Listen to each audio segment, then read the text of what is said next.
টাকা দিয়ে ভোটারদেরকে কনভিন্স করা রাজনীতি। এই নতুন বাংলাদেশে টাকা দিয়ে ভোট কিনা রাজনীতি চলবে না।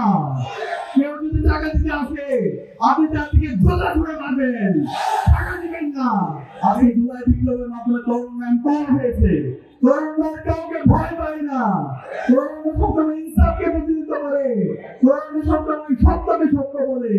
এই তরুণ প্রজন্মকে সজাগ থাকতে হবে।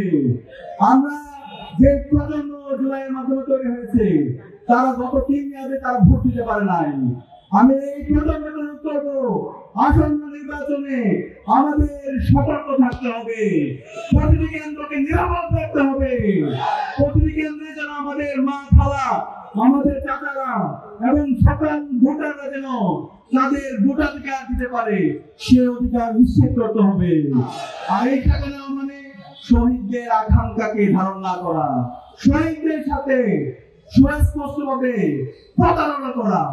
এই নতুন বাংলাদেশে আমি সবাইকে অনুরোধ করবো, যারা জুলাইয়ের আকাঙ্ক্ষাকে ধারণ করে, যারা বৈষম্য ইনসাফভিত্তিক বাংলাদেশ নির্মাণ করতে চায়, যারা এই পার্বত্য চট্টগ্রামের যে সম্ভাবনা আছে সেই সম্ভাবনাকে সঠিকভাবে কাজে লাগাতে চায়, তাদেরকে আপনারা আপনাদের প্রতিনিধি হিসেবে বেছে নেবেন এবং এই আপনাদের প্রতিনিধিরাই আপনাদের সুখে দুঃখে অংশীদার হবে ইনশাআল্লাহ। এই সাথে আজকে আপনার গাড়ি বাড়ি খান আমরা এখন শুনতে পাই বিভিন্ন আজকের দল তারা আমাদের নাগরিকদেরকে তারা বিভিন্ন হুমকি দেয় যে আমাকে ভোট না দিলে তোমাকে এই বাংলাদেশে থাকতে দিব না, এই খাগড়াছড়িতে থাকতে দিব না। সাবধান করছি, এই ধরনের হুমকি এই স্বাধীন বাংলাদেশে চলবে না, এই খাগড়াছড়িতে চলবে না।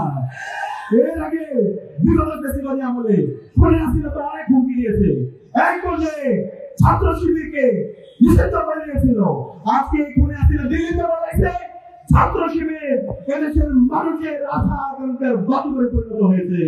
সুতরাং সাবধান করছি, আপনারা যদি সেই ফেসিবাদী কায়দায় আবার যে হুমকি দেন, আবার এদেশের নাগরিকদের অধিকার হরণ করেন, আমার এই অঞ্চলের মানুষের যে সাম্প্রদায়িক সম্প্রীতি আছে সেটাকে নস্বাত করার চেষ্টা করেন এবং এই চাঁদাবাজি টেন্ডারবাজি সন্ত্রাসের রাজনীতি করেন, তাহলে আপনার পালানোর সুযোগ পাবেন না।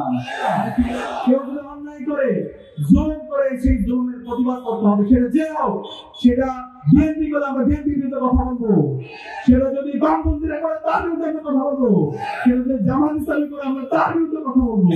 আমরা কাউকে ছাড় দিব না।